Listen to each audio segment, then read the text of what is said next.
Hey guys, welcome to the Morse Speed Meet and Greet. I'm out of here. I know we're not super excited. It feels like not many people are watching it, so I don't know if anybody's gonna give a shit. It's all about you. It's all about you. Absolutely. Oh, I gotta go. All right.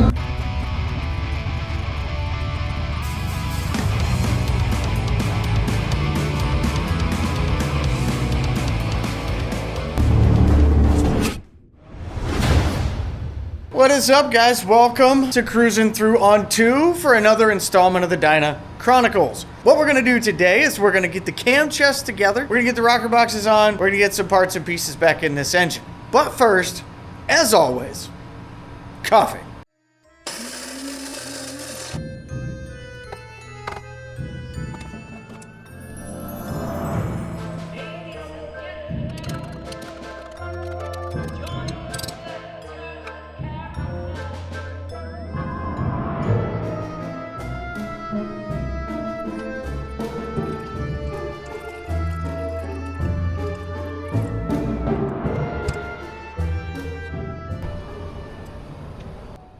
Good morning, guys. Happy Tuesday. That was good coffee. On today's episode, we'll be putting together this cam chest. I'm gonna go ahead and get started on this cam chest installation here. And I'm gonna catch you guys up here in just a few minutes.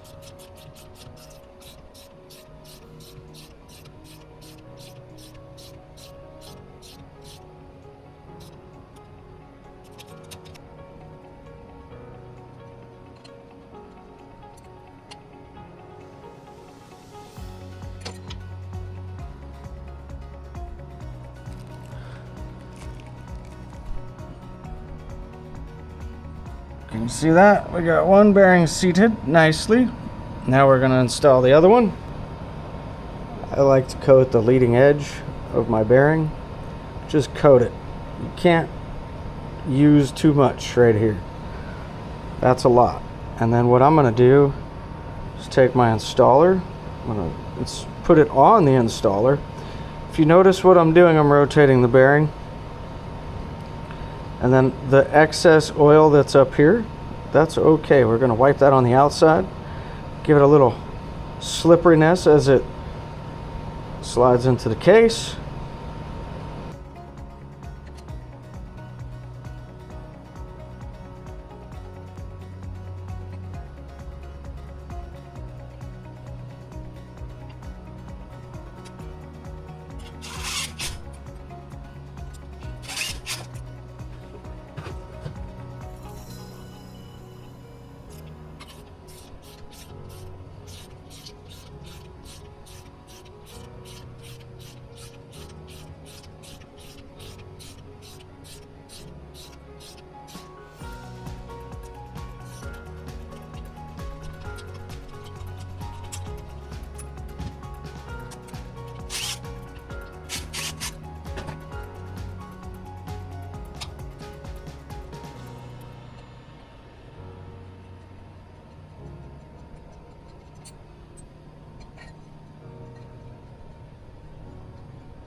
Boom. Both are installed. Now we're going to stick our O-ring into place.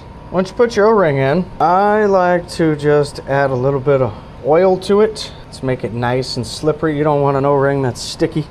Nobody wants that. Okay, and there we go. We got our O-rings installed. Now we're going to get our cams off. We're going to get this out of the way as well. So for those of you that are replacing cams at home, this is the process. You're going to remove this once you've pulled your door out.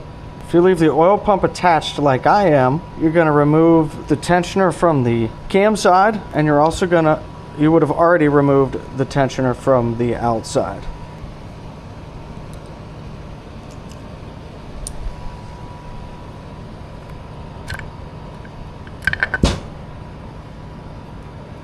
Okay, just that easy. These fall right out. Now let's keep our chain going in the same direction. because it's already worn into our shoe. We want to keep it going in the same direction. So since this is the outboard side of the cams, we're going to do the same over here. And take the outboard side of the cam. We're going to put the chain on just as it came off the other ones.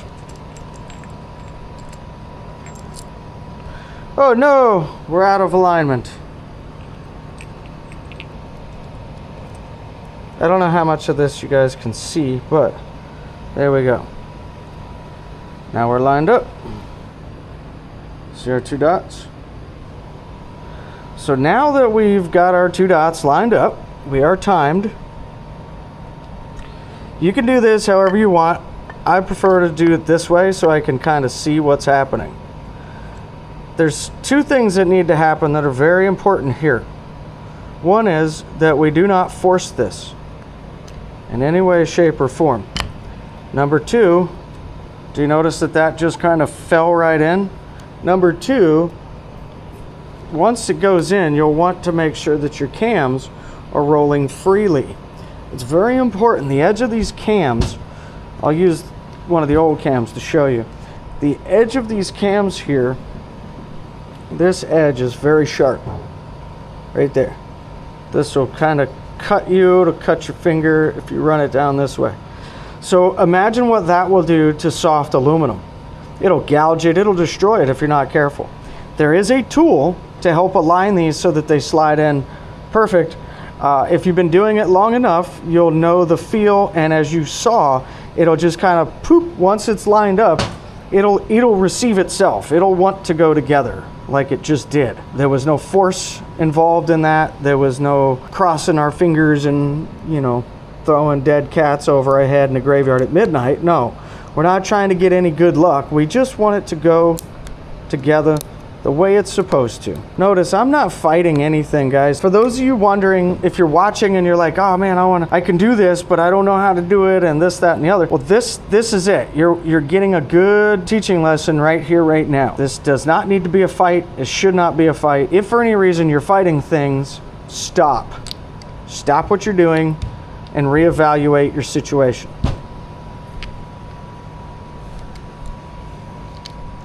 Now for ease of installation, I'm installing one screw, and then I'm going to slightly compress until this lines up and install the other screw. There's no real tension here, guys, just so you know. There's no oil pressure, so the tension isn't very tough, but there is a spring, so it's going to have a little bit of pressure on it.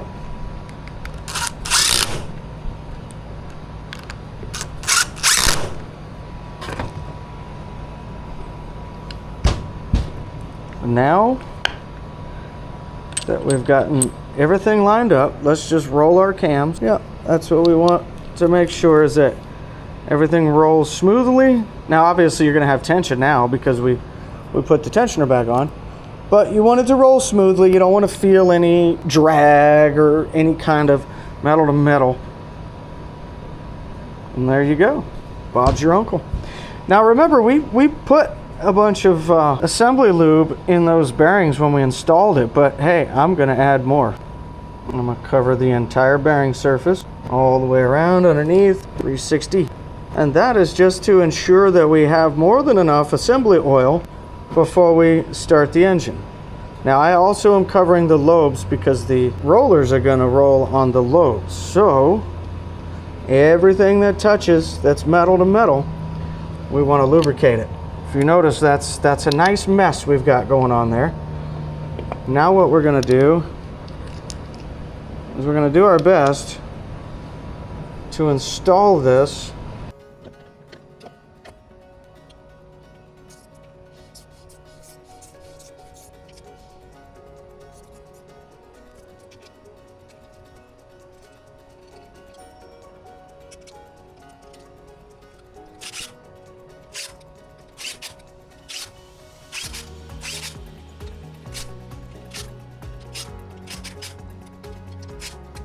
Okay, cam plates in, oil pumps in, cams are in.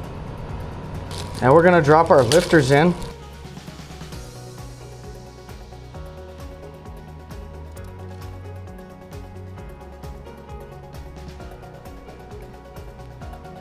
So if you notice before, the outside of the chain was marked.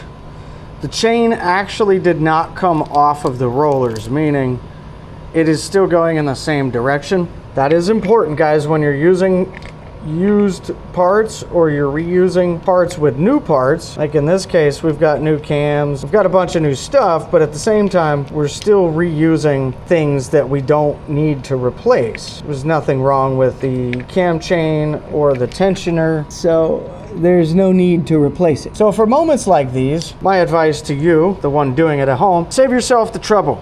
Mark the chain. That way, if it does get separated, you know which way was the outboard side, so you know which direction the chain was going. And then mark your shoe. Put a little X on the shoe, then you know which direction that this was running. Just little things. Those are little tiny things that'll help save you.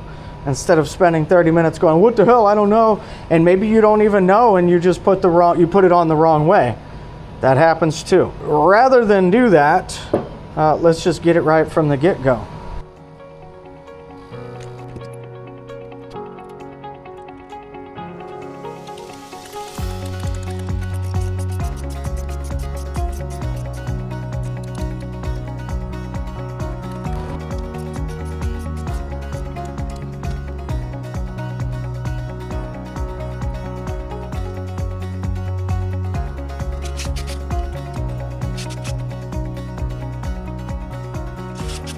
Cam chest done, the lower portion anyways. We've got our lifters set in place. Now we can put our lifter blocks back on.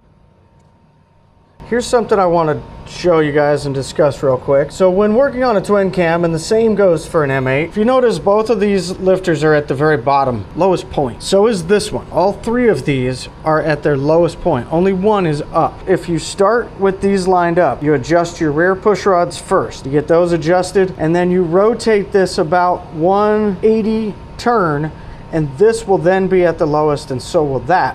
And then you can make your adjustment over here. As you can see right here, right now, without the lifter blocks on, just do the rear first. Then if anything, you can do the front intake first and then move it around to do the front exhaust. However you want to do it. And really because you're the ones doing it, you can do it whatever way you want.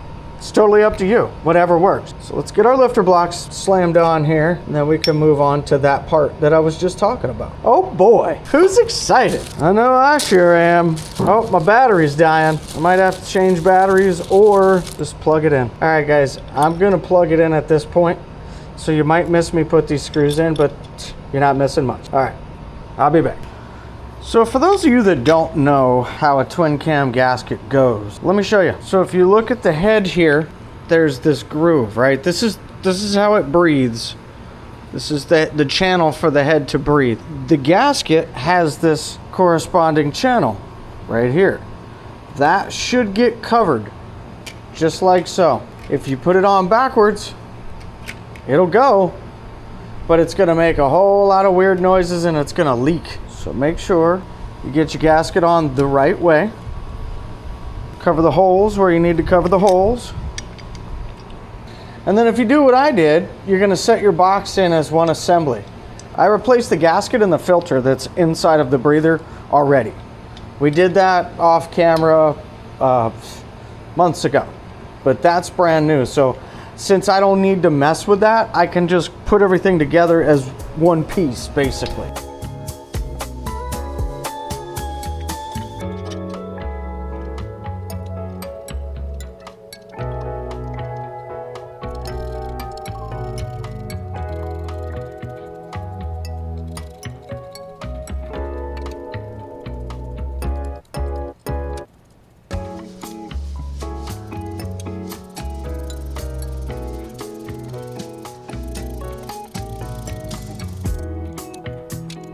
So now that those are bolted down, we're gonna grab our push rods. We're gonna get these installed and adjusted.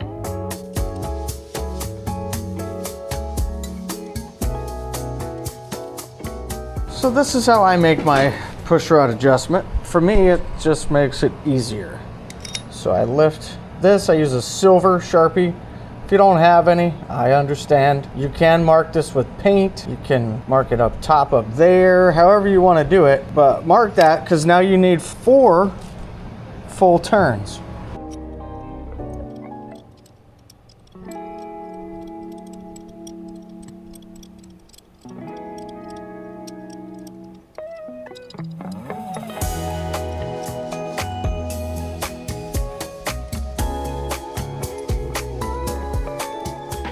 So when you do adjustable push rod, if you read the instructions, they're going to tell you to adjust it to 0 lash. Term lash is this.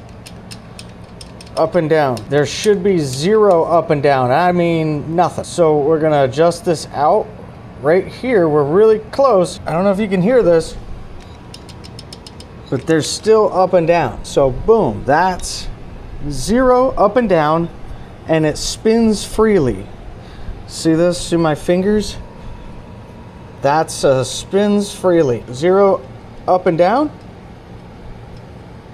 and it rotates freely. So that is where we need to be. And just like the last one, I'm gonna mark one side silver, and then I'm gonna count 4 rotations. And then I'm gonna lock her down, and we're gonna move on to the next one.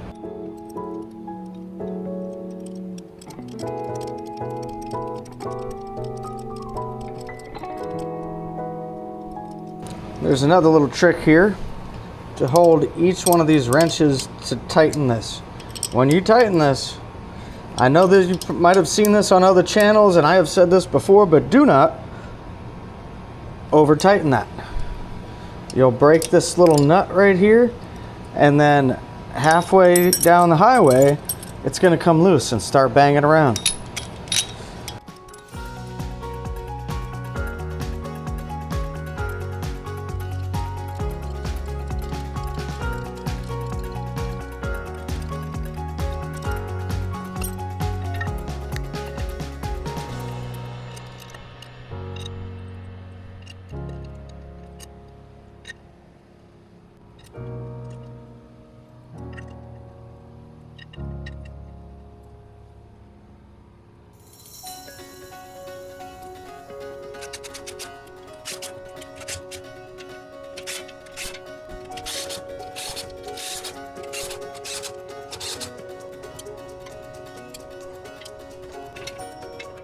Okay, so to kind of recap this, since we're still in this viewpoint, we've got the cam installed, we've got our push rods adjusted, we've got our cam plate installed, we've put our lower rocker boxes, we've put our rocker arms, breathers, we put everything together inside the rocker boxes. We're gonna put this black cover on, and then I'm going to partially hang some exhaust so we can kind of get a look at it. Boom, sneak peek at the exhaust. I'm running low on time. I need to be at a meet and greet at Teddy Morse Daytona Harley Davidson, so I've got to head out of here right now. I have got a very busy day. I have got to be at the meet and greet, and then from the meet and greet, I'm gonna blaze home, and then we are going to Halloween Horror Nights tonight to do the RIP tour. So stay tuned, guys. I'm gonna bring you along for all of it.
I mean, dude, you have so many S&S everywhere. Like, what? I open a lot of boxes. What the? What's up, guys?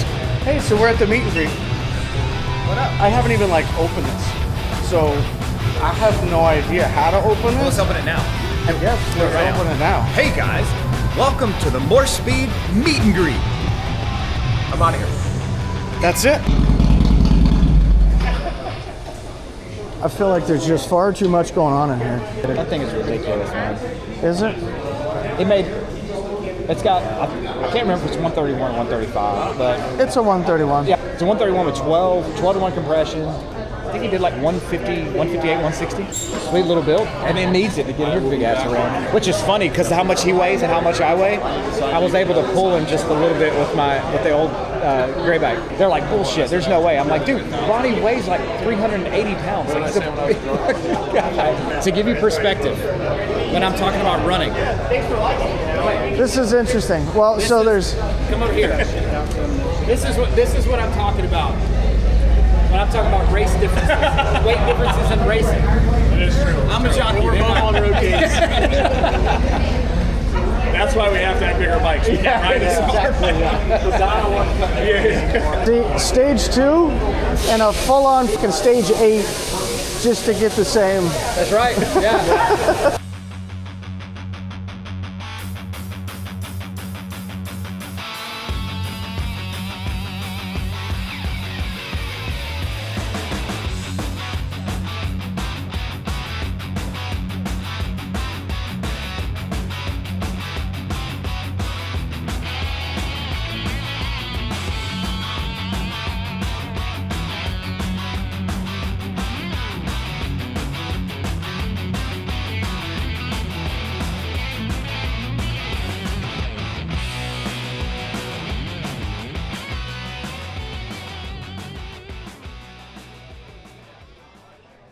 Here. And we got Tim with us too. Hello, how we doing? Going to Halloween Horror Nights. Let's go get a drink. We're gonna film as much as we can, and I guess we're gonna go get a drink.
As always, guys, good morning, good afternoon, good evening, or good night. Stay upside, and we'll see you on the flip.